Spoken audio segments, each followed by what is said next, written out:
Frosted, weird news it is. All right.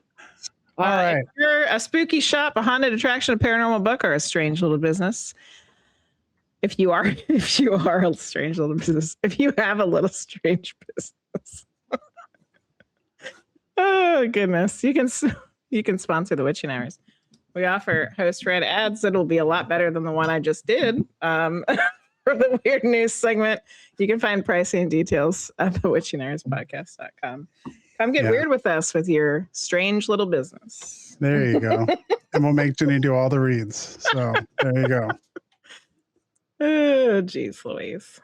So story number 1 tonight, Ohio Village repeals fortune-telling license law. Oh, for crying out loud. Psychics, tarot readers, and soothsayers of all stripes in an Ohio town are now free to practice their craft without having to obtain a license after community officials repealed a decades law concerning fortune telling. According to local media report, the odd ordinance was struck down at a meeting of the Orange Village Council last week. This is a relic that's been sitting in our code and other codes for longer than I've been alive, explained 60-year-old official Jim Boyle. To that end, the 1963 law declared that no person not legally licensed to do so shall represent himself or herself to be an astrologer, fortune teller, clairvoyant, or palmister.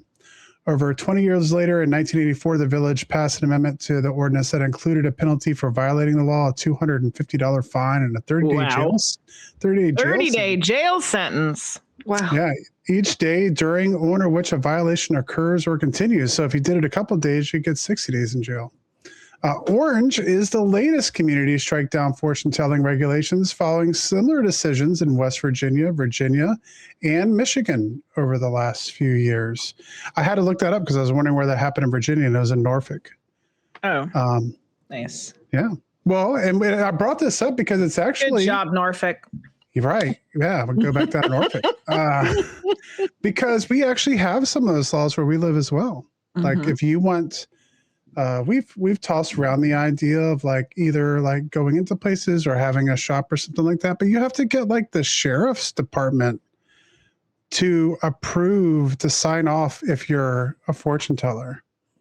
Yes. So yeah, it's like a lot of crazy hoops to jump through in our little city.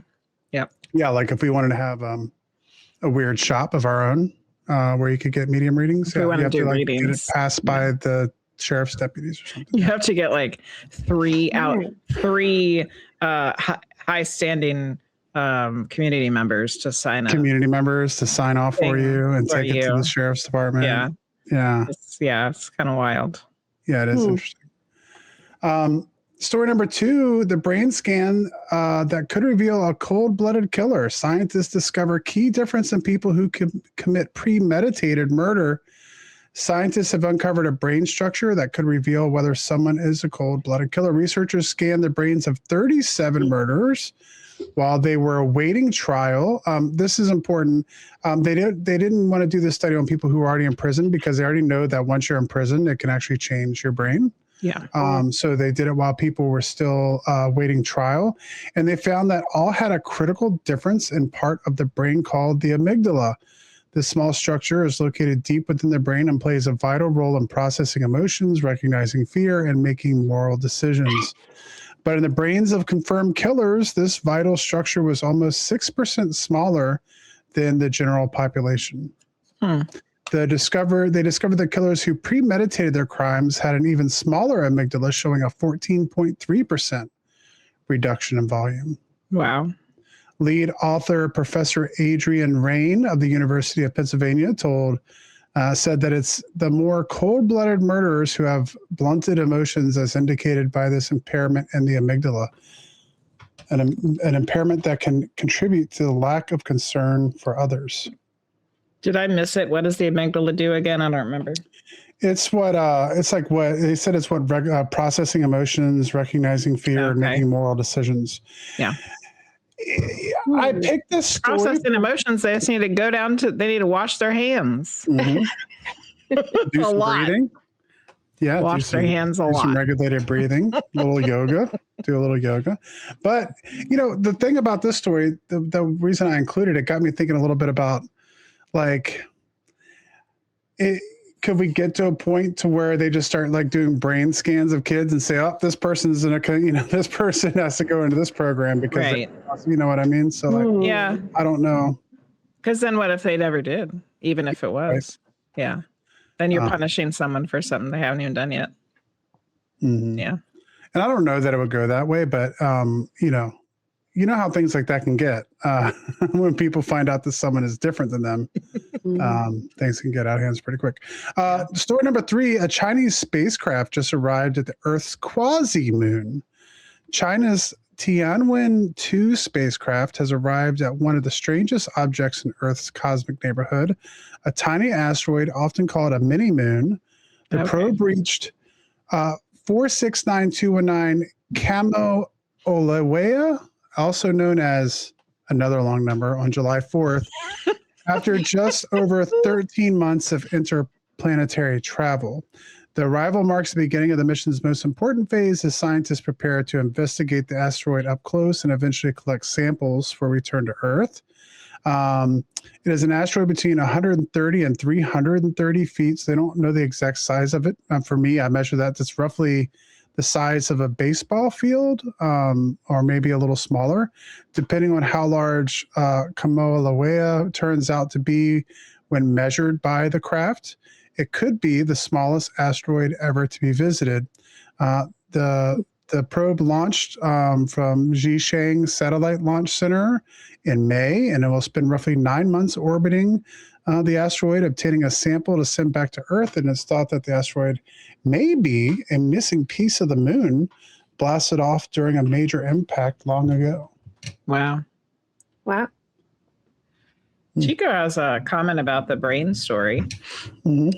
No, because the brain is affected by environment. So studying a brain after his murder doesn't tell us what the brain was like as a child and what trauma they experienced that has impacted their brain.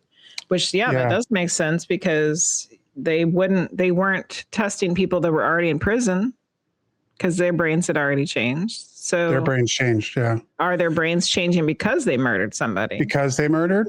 Yeah. I mean, the difference, I guess where I wondered if that would possibly go is if like all of a sudden I had to go in for my annual brain scan in the future and they're like, oh, Frosty's amygdala is 14% smaller than everybody else's. So now he has to go into this special program. He's on the murder list. Yeah. I don't know. But that is good. Maybe it's the act, the act itself, because you don't know whether someone's going to commit the crime until they do. Mm-hmm. The last story for tonight is talking about the AMOC again. Back in the news, I was just talking to somebody about this the other day. The collapse of AMOC ocean current may already be locked in. A potentially catastrophic collapse of the Atlantic Ocean currents that control Europe's climate may already be inevitable. Based on model simulations, researchers estimate that there is a 10 to 23% chance that such a collapse is already locked in. There is a significant probability that we're already committed to collapse, and we can't change that even now, says Phil Holden at Open University in the UK. The AMOC, or the Atlantic Meridional Overturning Circulation, acts like a giant conveyor belt carrying warm water from the tropics towards Europe while sending colder, denser water back south. It's a major reason Europe has a relatively mild climate and also helps regulate weather patterns around the globe. The new research suggests that increasing amounts of fresh water from melting Greenland ice are making the North Atlantic less salty and less dense. And since dense, salty waters would help drive the circulation, this freshening could eventually cause the entire system to slow dramatically or shut down. According to researchers, once enough fresh water enters the system, the collapse may become inevitable, even if greenhouse gas emissions are later reduced. Correct. So they've been warning about this for a while. We've been talking about it for a while, and we've been talking about this ever since we started the Witching Hours. So it's something definitely I've always felt to keep an eye on, because the shutdown of the belt is going to cause another ice age. So North said, model schmodel, they can't even get the weather right. Right, exactly. We were supposed to have like 5 thunderstorms this week, and we managed to get one of them, right? No, The Earth is definitely changing. I think that's definitely Well, obvious. They know that it's turned off multiple times in history. Each time has caused an ice Yeah. age. And then the last show we had on this, I don't know, it was a recent show, maybe sometime in June. They said that they've measured the speed of the belt and it's slowing Mhm. down. Yeah. So No, I mean, it's a natural progression of the Earth. It's what happens continuously over its lifetime. Yeah. Now, So I guess did we help speed it along a little faster? yeah, maybe. It's possible. Yeah, more Yeah. than likely. And where we are in Virginia, I imagine we just might need to really make sure we're getting some good winter jackets going. And to all our friends to the north, I guess we'll see you down here sometime soon. But Yeah. All our Canadian friends will be down here. All right. That was the weird news. that was the weird news.